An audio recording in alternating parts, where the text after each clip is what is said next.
Welcome to I'll Have You Know, a podcast from Rice Business. This episode is part of our Flight Path series, where guests share their career journeys and stories of the Rice connections that got them where they are. Today, we're joined by Allison Knight, an entrepreneur, AI innovator, and Rice Business alum whose career spans deep tech and multiple startup ventures. At just 24, Allison co-founded Rebellion Photonics, the imaging startup behind the world's first real-time gas cloud detection system, technology that reshaped safety standards in the energy industry and was later acquired by Honeywell. Today, she's the founder and CEO of Alaris AI, bringing practical AI tools to blue-collar trades. In this conversation, we get into what it was like to be a young founder in a high-risk industry, her drive to expand access to technology, and the mindset that's helped her take bold risks, build teams, and redefine the playing field at every stage of her career. Hey, good morning, Allison. I'm so happy that you're joining me on I'll Have You Know. Hello. Yes, good morning to you. And good morning. Allison, you were the youngest founder in your cohort at 24 with Rebellion Photonics. What was the mission and ultimately what happened to the company? Sure. So Rebellion Photonics, what we specialized in is the ability to identify and quantify gas leaks on oil rigs, refineries, and pipelines before they caused explosions or unnecessary emissions. So before Rebellion Photonics, believe it or not, oil and gas companies upstream and downstream use detectors that's pretty similar to like the fire smoke detectors in your house. We call them point detectors. Like the smoke has to come to the detector, kind of linger there. And they would put fancier versions, but they would put those out around refineries and such, like on the fence in there, as if a methane emissions cloud hung out at 6 feet tall on a fence. But I think, to be fair, that was the best they had, and they put them everywhere. But that gas clouds out in the real world, they don't behave in the wind. Yeah. And so point detectors are not ideal. So really the way, what we were specialists, like you could see in our videos, for the first time, you could see the gas leaks and not just see them. You could see the quantity. Like we would do a false color image. So it was like bright red and a deep red where it was most dense. And then you'd see videos of like your workers like standing near a gas cloud. And that's a cortisol spike right there. And, when we first started, they'd maybe have 3 of these point detectors go off every month. And then send somebody out there with another point detector, but handheld, and be like, I don't know, I don't see anything. And then they start using our cameras and we'd get about 500 alarms a day. Jeez. And then the actual video, like to start, then you can tighten up the ship, so to speak. But really, really profound step forward in gas leak detection. And we were able to do this just with a really great tech team, just inventing and really a new type of way to do hyperspectral imaging. So hyperspectral imaging had existed before, most famously with like Hubble telescope images. So you have those different colors are different gases, and then they're false colored. So that's a hyperspectral image. And we were able to do not just images, but a video. Where we struggled in the beginning is we just weren't getting the signals we needed. And we were lucky in some ways because that's when AI, we called it machine learning back then. Machine learning was just getting started, especially with machine vision and imagery. So AI and imagery was actually more advanced than LLMs, like language. So we were able to use early AI to improve our data, and that we were able to do these really quite spectacular and exciting videos of gas leak. We were purchased by Honeywell, and now the technology is used all over the world, which as an engineer, it makes you happy. Yeah. It's just lovely to see. Being a founder at 24, is that your own act of rebellion against kind of what's expected of us worker bees in the world? Yeah, actually. So I was 24. I was the youngest student in the Rice MBA program. And I've gotten like a prestigious, semi-prestigious investment banking job that I'd accepted. But I'm a physicist more than I'm an MBA. Like science and tech still makes me the happiest. So I ended up even at Rice just hanging out with like Rice techies, like other applied physicists. Yeah, and it was just too tempting to like, I knew I should do the investment banking job, but I just couldn't do it. I had to go for this crazy methane emissions monitoring company. So, and I loved it. It was extremely difficult, but what a great way to spend your youth, your misspent youth, telling oil and gas companies, hey, get your shit together. I can quantify your gas leaks now, and I need you to buy it from me. Like, I look back and just like the extreme boldness of it was just something you only do at 24. And now at like 40, I don't think I would have do it. Not because obviously it was successful, but like it just like if I were mentoring someone, I would have been like, why would they buy that from you? No, this won't. Good luck.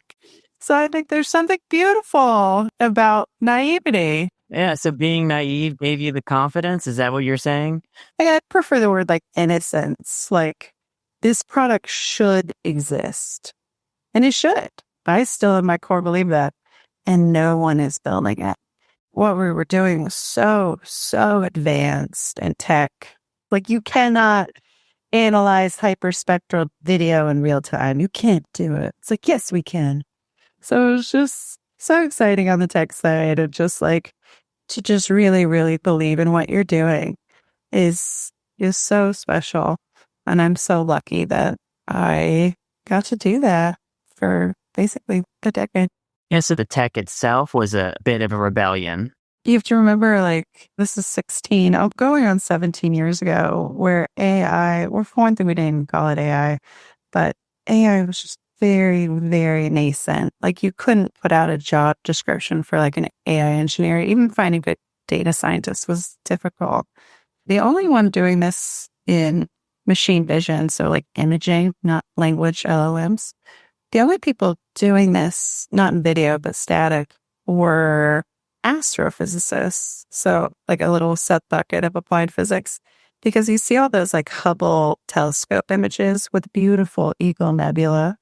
The Eagle Nebula is not actually yellow, pink, and white. Those are different gases of different chemicals, and they false color those chemicals to look like different colors. So that's a hyperspectral image. And the signal, as you can imagine on those telescopes, is like so low that you've got to do fun stuff to up your signal to noise ratio. And so that's where you see some very early machine learning. So astrophysicists were some of the earliest AI explorers making images, some of the first users, and we would hire them. I'm thinking of one astrophysicist in particular named Ryan, who was really with us from the beginning. It was just awesome. I think everyone will experience this, and I just happened to experience this 15, 16 years ago, is your like AI moment. That first time where you run some code with AI, and we've been trying to do real-time video detecting and imaging gas leaks in real time. And kind of making do with it, and they're ugly. But then we brought in AI and started doing very, very, very, very basic machine learning. And it was just like magic, Brian.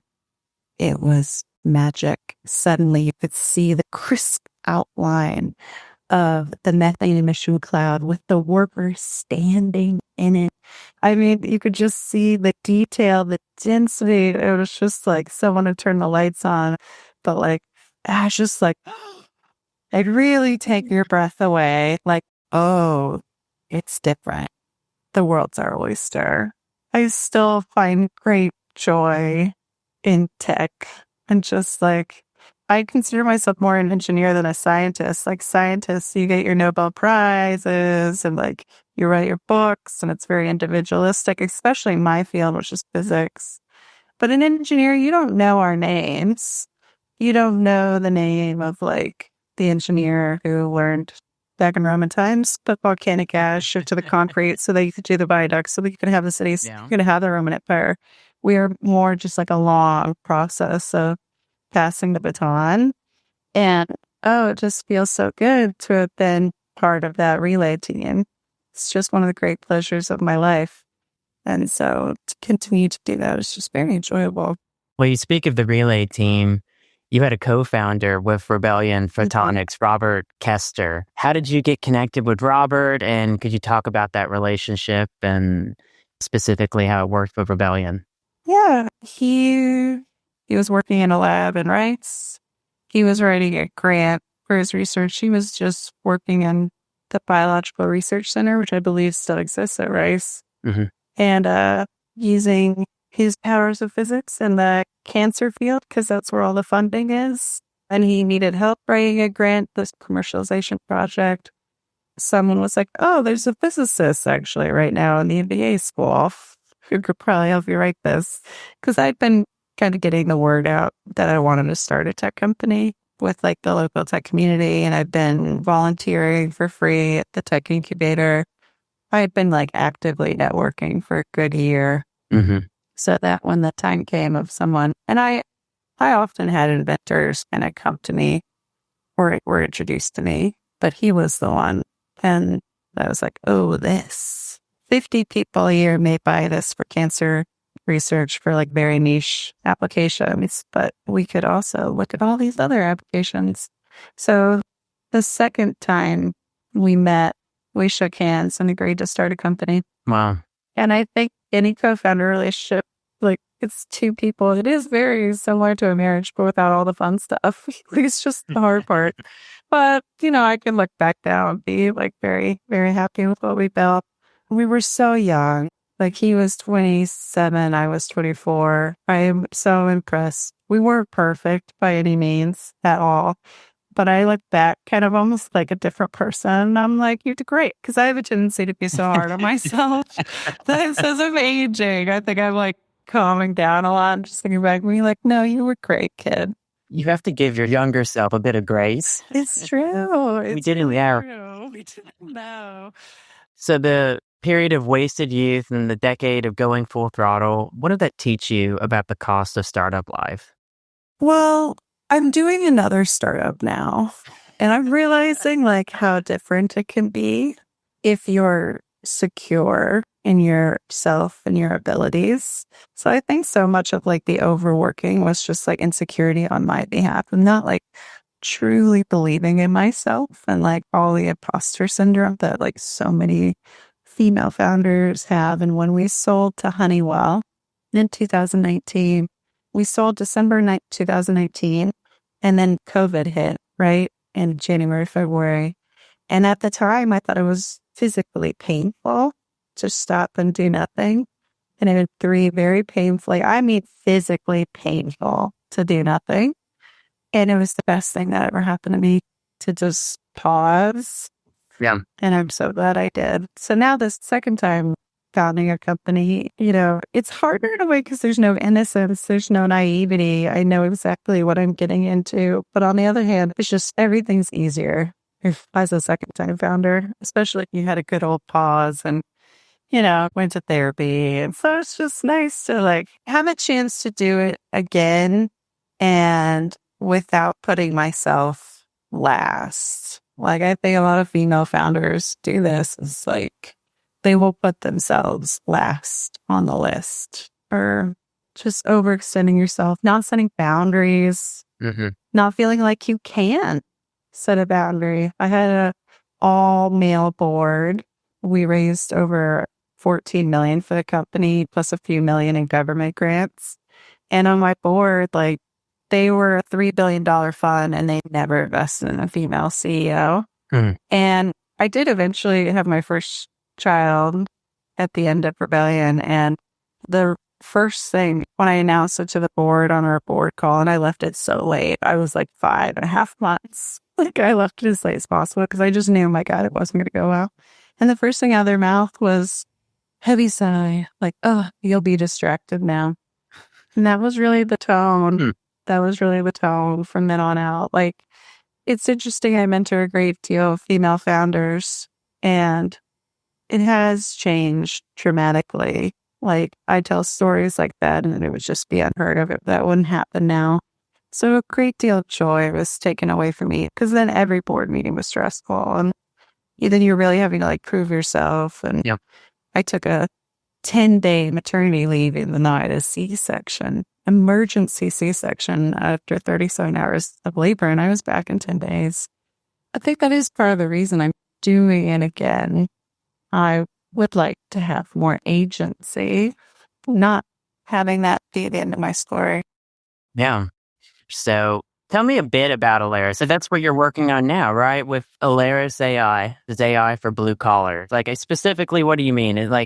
Would it be AI that helps a plumber diagnose a leak in a house, or is it kind of beyond that? You could. We don't focus on SMBs too much, small businesses. So like mom and pops. I'm looking for like the cohort technicians who work for like big enterprises, which is a good majority of the American workforce, just so you know. People think, almost everything right now is in AI is being built for white collar work, which in America is less than 20% of the workforce, just so you know. The other 80% are deskless, in some form of trade or technician. So pretty much across the board, AI really sucks for blue collar. With white collar work, we can just kind of like boop, boop, boop, take the generic ChatGPT and it works beautifully. And that's because we white collar workers have been like typing for a long time. We've got all our new documents in different folders. And so it's all been trained on that for the most part. So it's really trained on white collar documentation and meant for it. Blue collar documentation, basically manuals and SOPs, are inherently always been stinky. But more importantly, none of the documentation has been done on like what's in their head, what's in the foreman's head, the supervisor head, or the individual's head. And so when you don't have that data documented, structured, codified, then the AI will be useless. Your AI is as useful as your data that really is true. And in blue collar work, because that hasn't been codified. And to codify it, like you're not going to get senior linemen at Idaho Power to sit down for a year and like think like that's not going to happen either. Or you could do that with white collar work. So, our special sauce is how do you stay in their workflow? How do you do it without changing behaviors? How can you capture that knowledge and then use that in a secure and safe manner to help them have the productivity gains that white collars work? Because you're not seeing like almost any productivity gains in blue collar, where white collar is astonishing.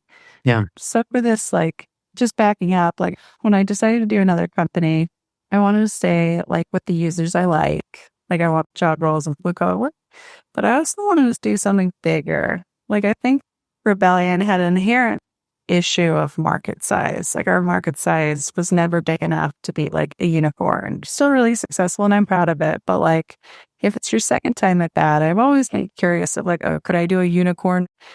But one thing is market size. And you hear investors talking about this a lot. It's just not something I thought about at 24 that I really think about at 40 when I'm starting a company is what is the market for this product? What is the market size? Like how much money could you really make from this product? And so I didn't want to go for a much larger market. And when I look at some of the core roadblocks for universal AI, AI for all, which is my goal, AI for all, it is codifying blue collar genius. Physicists really like to break problems down to their basics. And like when I look at the problem of AI for all, it's like, oh, this is the fun, yummy equation we have to solve for. And then we have to deliver it to them in a way they actually want and, without changing behaviors, because that's really hard for this. Like building the trust from them? Yeah. How do you build trust?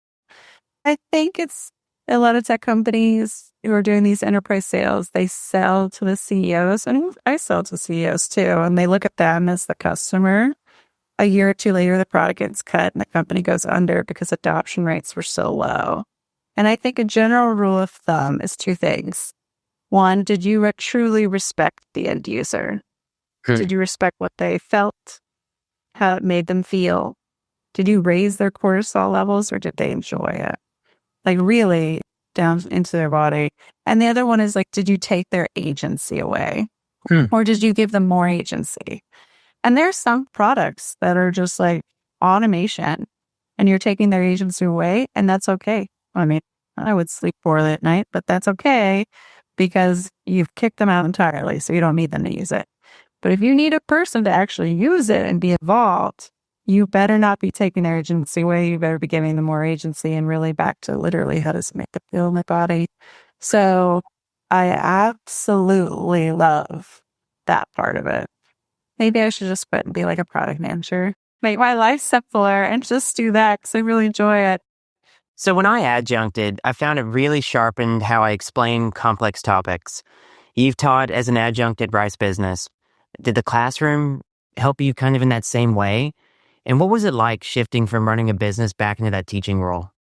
I think that was really, yes, exactly. Like I have been living in an AI bubble for so long and I'm like too close to it. So it was really good to get me in front of 250 students in the Shell Auditorium, double layer, and kind of learning how to talk about AI to intelligent people who have no idea what you're talking about.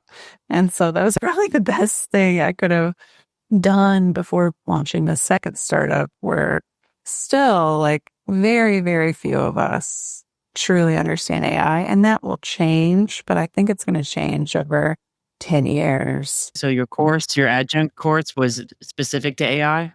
AI for Fortune 500 companies was the title, I think. And we were the largest class of the year. We were the most attendance. It was way more work than I expected. That's what I only did for the year, but it happened. Yeah. What were the questions like? I mean, I'm trying to think of the timing too. This was 2022? I think it was the spring of 2023. So it would have been that 2022 year, where they go 22, 23 year. Mm-hmm. So this is right as AI is hitting all the headlines. And yes. And so I think that's why it was the biggest class. Yeah. But God, it was really useful for me because I've been in AI so long and the changes for me have been incremental, like cool, but like I've watched it evolve. And then I mostly hang out with like Silicon Valley people who've also been watching it grow. And so I just didn't understand what a bubble I was in and how I was so excited. And I just didn't fully understand why everyone else wasn't like losing their mind excited, especially with some of the new frontier models. Because this is right when some of the frontier models were getting hot. And it's kind of, you wake up and you look around and you're like, oh my God, the world has changed. And then everybody's going about their business. And you're like, no. Everything you're doing, everything you're learning, every way you are learning has changed. Most interesting of all was talking to the other professors at Rice. And I think they were probably more forward thinking than most. And they would reach out to me to do coffee. And some of them were professors I had. So this is incredibly flattering, by the way. And we would just chat about marketing or accounting or organizational behavior. And what is AI at its core? It's cognitive labor. So, we have the Industrial Revolution with steam engines, where to do mechanical labor, the cost to do mechanical labor plummeted to almost zero with steam, and then, electromagnetism and continue on.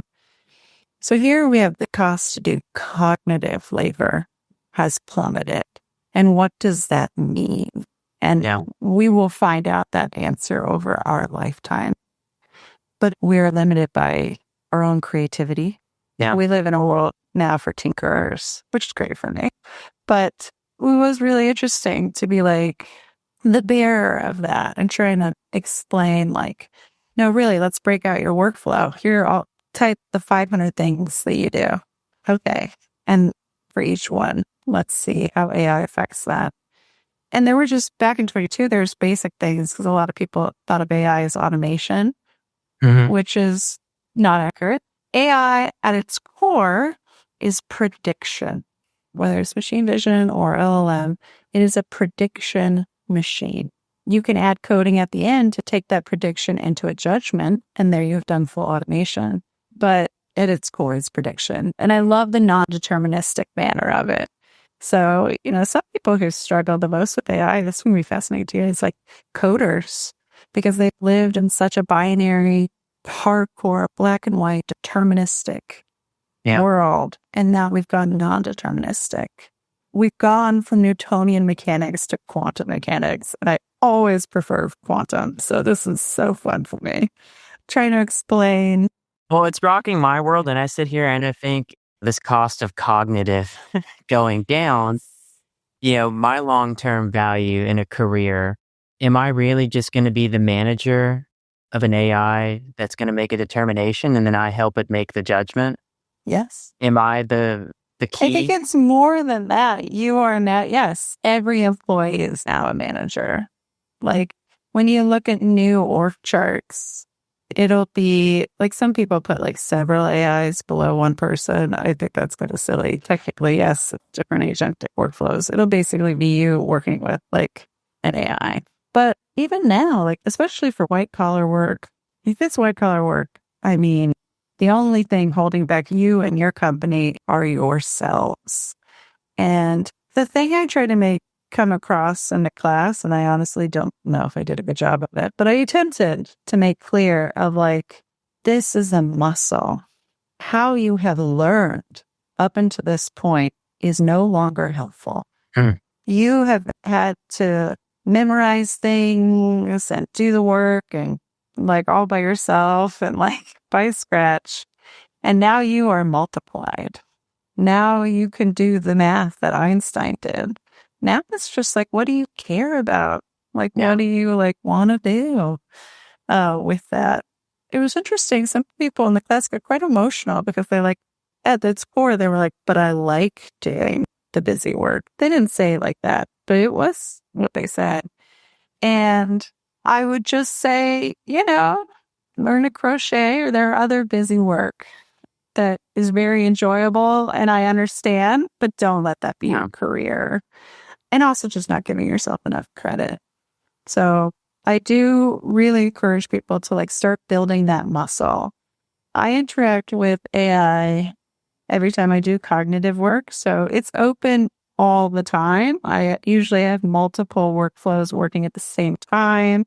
So like agents were doing long things for me over the course of like an hour, let's say, deep research. I don't do a lot with automation because with what I do right now, there's not a lot of like consistency with that kind of thing, but I know people do, and that's great with Zapier and things like that. But basically, you should have ChatGPT or Gemini or whoever you prefer open all the time. And you should be building that muscle. You should be using the different modes that you can use. And you should just be pushing yourself to change behavior. And on average, it takes about 3 months. So you might want to say, okay, first quarter or fourth quarter, this was my quarter. I will now change behavior. And have it open. And every time you are writing or reading, you should be thinking, okay, I'll just put it in. And I really like the whisper function, the voice. We use voice mostly in blue collar work, but also for white collar work, I think it's underutilized. So you should be like, when I was walking the dog, I would have the whisper function on, my AirPods in, and I would just chat with it. Really encourage that. And it's fun. Just use it for your private life if you can't work out how to use it for your public life. But start building that muscle and build it immediately. I think this is the highest priority that anyone in white collar work should have. And blue collar work still doesn't really work for you because it's not trained on what you know. But for white collar work, there's really no excuses. It should be open all the time. You should be using it consistently, and it's going to take about 3 months of it being painful, and then you will do it without thinking, because that's how long it takes to change behavior. But you do need to change behavior now. Yeah. Well, I've got one final question. You've got such an interesting story, and I was once in an interview and was asked this question about myself, but if there was a billboard and it was selling you, Allison Knight, what would it be selling? Oh, I wouldn't want that. I just want to quietly go to my corner and do my thing. I just wouldn't want to build. No, but if there's a product and if it's, my product coming from it, what are you? I could do one for the product. I wouldn't feel comfortable with myself. I'm trying to think like, how would I want my kids to remember me? I do like the coming quote of like the hardest thing in the world to be is yourself. And that feels very true to me down to my core. The hardest thing in the world is to be yourself. And I'm just trying so desperately hard just to do that. And I feel like every year it gets a little easier. And that has to be good enough. Yeah, that's excellent. That's perfect. My answer was like, I've been knocked down and beaten around, but I'll still get back up. Oh, I think they're the same. That's the same thing. Well, thank you so much, Allison, for joining me on I'll Have You Know. You've been a fantastic guest. Thanks, Brian. Had a great time. Thanks for listening. This has been I'll Have You Know, a production of Rice Business. You can find more information about our guests, hosts, and announcements on our website, business.rice.edu. Please subscribe and leave a rating wherever you find your favorite podcast. We'd love to hear what you think. The host of I'll Have You Know are myself, Brian Jackson, and Maya Pomeroy.